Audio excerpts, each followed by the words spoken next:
उद्याचा जे 8 तारखेचा पाऊस येणार आहे, काही ठिकाणी 7ला देखील येणार आहे. मग हा कुठं पडणार आहे?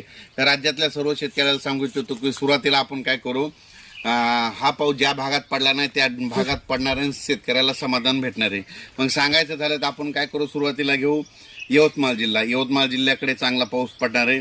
त्याच्यानंतर नांदेड जिल्ह्याकडे पडणार आहे, हिंगोलीकडे पडणार आहे, त्याच्यानंतर परभणी जिल्ह्यात पडणार आहे, लातूर जिल्ह्यात पडणार आहे, धाराशिवकडे आहे, बीड जिल्ह्यात आहे, त्याच्यानंतर सोलापूर जिल्ह्यात आहे, सांगली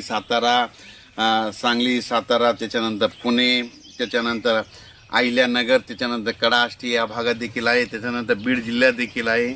त्याच्यानंतर सांगायचं झालं तर मग बुलढाणा, जालना, संभाजीनगर, अकोला, अमरावती, वर्धा, नागपूर, भंडारा, गोंदिया, चंद्रपूर, म्हणजे सांगायचं झालं तर हा पाऊस जवळपासनं सगळे जास्त प्रमाण तुम्हाला सांगू इच्छितो. जास्त प्रमाण मग लातूर जिल्ह्यात एक आहे.